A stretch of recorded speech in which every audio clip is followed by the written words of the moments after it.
What's going on, everybody? Tom here with Keto Lifestyle, and today we are going to be making a keto oatmeal. Now, as always, the recipe and the macros are going to be in the description. But before we start, I wanted to talk for a second about why I really like this recipe.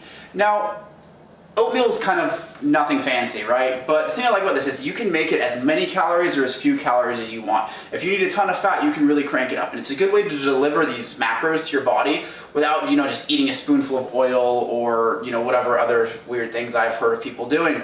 And this can also be a great snack. I use it as a post-gym meal a lot of the time. But let's get started on this. So the base of this is actually just going to be chia seed, ground flaxseed, and protein powder. All these other things that you see I got over here, these peanut butter, almond butter, real butter, heavy whipping cream, and syrup, that's all just accessories. So let's get started on this recipe. Now the first thing we're going to want to do is we're going to add to this little pot here 1 cup of water, 2 tablespoons of ground flax,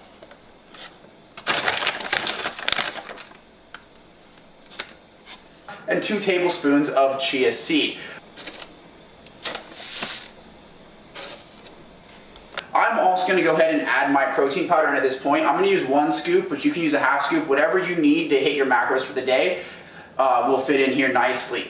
So I'm going to do that. I actually add the protein powder well into the water before it boils because I found that otherwise it gets really clumpy and kind of sticks in your teeth.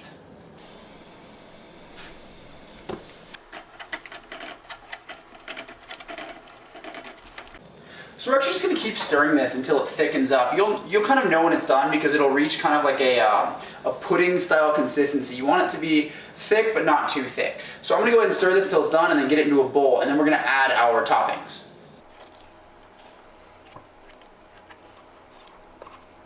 So now that you guys can see this is nice and thick, hopefully that shows up on the camera well. Whatever you're going to mix in is totally up to you. So my preference is 2 tablespoons of butter, a tablespoon of heavy whipping cream, and then 1 or 2 tablespoons of either almond butter or peanut butter, or sometimes both. So today I'm actually going to do just that. I'm going to do 2 tablespoons of butter, 1 tablespoon of heavy whipping cream, 1 tablespoon of almond butter, and 1 tablespoon of peanut butter. Note on the peanut butter, there's this Laura Scudder's brand. This stuff's only 2 net carbs per 2 tablespoons, and I'm only using 1, so it's 1 net carb for me. So if you're looking for peanut butter, this stuff's pretty good. Anyway, let's get that stuff added in.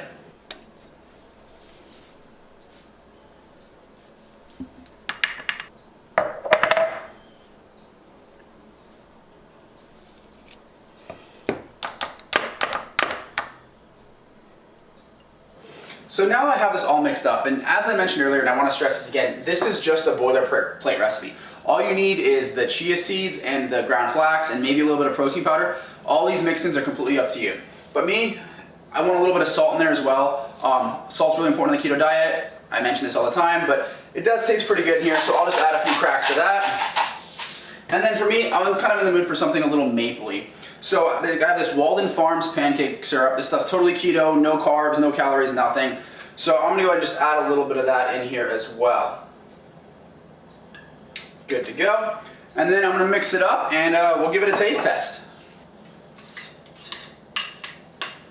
Alright, so I mixed that in. As you can see, this is what our finished product looks like. I'll put a close-up on the screen right now too.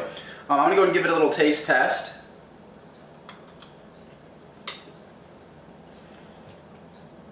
Now it's very thick and creamy, and the chia seed itself kind of gives you like that kind of oaty crunch texture. Personally, I think I'm going to add a little bit more maple syrup because I want a little bit of flavor, but the chocolate from the protein powder really does come through. Again, this is completely up to you guys. Make it however you want, but I just want to give you the idea to go off of. So if you have not subscribed yet, go and hit the subscribe button. If you like the video, leave it a like. And if you have any questions or comments, leave it in the comment section. But with that, I'll see you guys in the next one.